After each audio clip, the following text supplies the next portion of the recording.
Good morning बच्चों। आज हम पढ़ेंगे अकाउंट्स के कुछ टर्म्स जिसके बिना हम कोई भी अकाउंट्स कर नहीं पाएंगे, क्योंकि हमें इसको समझना जरूरी होता है। जब तक अकाउंट्स के टर्म्स हम समझ नहीं पाएंगे तो हम उसके क्वेश्चन सॉल्व नहीं कर पाएंगे। इसलिए पहले हम क्वेश्चन सॉल्व करने से पहले कुछ टर्म समझते हैं। जैसे कि पहला आ जाता है डेप्रिसिएशन, जिसे हम ह्रासमान कहते हैं। डेप्रिसिएशन का मतलब होता है decrease in the value of assets. जब किसी संपत्ति की वैल्यू में गिरावट आती है तो उसे हम ह्रासमान या डेप्रिसिएशन कहते हैं।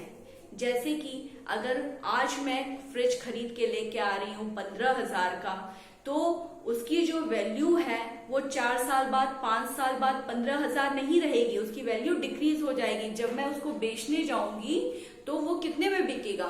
15,000 में तो बिकेगा नहीं, वो या तो 10,000 में बिकेगा या 8,000 में बिकेगा। क्यों? क्योंकि उतने दिन मैंने उसको यूज किया है, जिसकी वजह से उसमें क्या आई है? घिसावट आई है, उसकी वैल्यू में क्या आई है? डिक्रीज हुई है, उसकी वैल्यू में कमी आई है। इसे हम डेप्रिसिएशन कहते हैं। अगला है आउटस्टैंडिंग। आउटस्टैंडिंग का मतलब होता है ड्यू बट नॉट पेड। देना हमें था लेकिन हमने दिया नहीं है। मान लो स्कूल की फीस पिछले महीने की तुमने दी नहीं है, लेकिन देना तो था ना। उस साल वो एक्सपेंस ऑकर हुआ था लेकिन तुमने दिया नहीं है, यानी कभी भी तुम्हें देना तो होगा ही। इसीलिए हम कहते हैं इसको ड्यू बट नॉट पेड। अगला है प्रीपेड। प्री नाम से समझ में आ रहा है, प्री पेड यानी पेड इन एडवांस। कोई भी पैसा जब हम एडवांस में पेमेंट कर देते हैं तो उसे हम बोलते हैं प्रीपेड। अगला है डेब्टर। डेब्टर और क्रेडिटर दो ऐसे वर्ड्स हैं जो अकाउंट्स में हर जगह पे यूज आते हैं, तो उसको समझना बहुत जरूरी होता है। डेब्टर और क्रेडिटर, लेनदार और देनदार। डेब्टर कौन हुआ? अगर सिंपल सी लैंग्वेज में अगर समझाएं तो डेब्टर जो हुआ वो दुकानदार हुआ, और क्रेडिटर जो हुआ वो हमारा ग्राहक हुआ। जब कोई दुकानदार उधार पे सामान देता है तो उसे हम बोलते हैं डेब्टर, और जब कोई ग्राहक उधार पे सामान लेता है तो उसे हम बोलते हैं क्रेडिटर। यानी डेब्टर जो है उधार पे सामान दे रहा है, जो व्यक्ति उधार पे सामान दे रहा है वो हमारा डेब्टर, और जो व्यक्ति उधार पे सामान ले रहा है वो हमारा क्रेडिटर।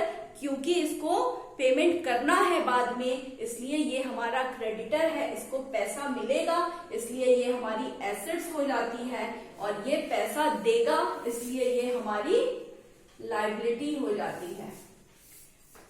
ये दोनों टर्म इससे समझ में आ गए। अगला है हमारा एसेट्स। एसेट्स क्या होता है? एसेट्स जो होते हैं अकाउंट्स में वो हमारे संपत्ति कहलाती है। जैसे संपत्ति यानी लैंड, बिल्डिंग, मशीनरी, ये सारे हमारे एसेट्स होते हैं। एसेट्स दो तरीके के होते हैं, एक होता है हमारा टेंजिबल एसेट्स, दूसरा इनटेंजिबल एसेट्स। टेंजिबल एसेट्स जिन्हें हम छू सकते हैं, देख सकते हैं, जैसे लैंड, बिल्डिंग, मशीनरी। और इनटेंजिबल एसेट्स वो होते हैं जिन्हें हम छू नहीं सकते, देख नहीं सकते, बट महसूस कर सकते हैं, जैसे कि गुडविल हो गया, पेटेंट, कॉपीराइट, ट्रेडमार्क, ये हमारे इनटेंजिबल एसेट्स होते हैं। अगला है लायबिलिटी। लायबिलिटी क्या होती है? लायबिलिटी वो होती है जो हमें देनी होती है। मान लो हमने किसी से हमने किसी से पैसा उधार लिया है तो हमें उसको चुकाना है, तो जो पैसा हमें चुकाना है वो हमारी क्या हुई? लायबिलिटीज हुई। जैसे कि हमें किसी को बिल पेमेंट करना है, वो हमारी लायबिलिटी है। क्रेडिटर भी हमारी क्या है? लायबिलिटी है। ये सारी चीजें हमारी लायबिलिटीज होती हैं। तो अकाउंट जब भी पढ़ते हैं, कोई भी एक क्वेश्चन सॉल्व करते हैं, तो उससे पहले हमें ये सारे टर्म जानने जरूरी हैं। कुछ और टर्म्स भी हैं जो मैं आगे के वीडियो में समझाऊंगी। Thank you.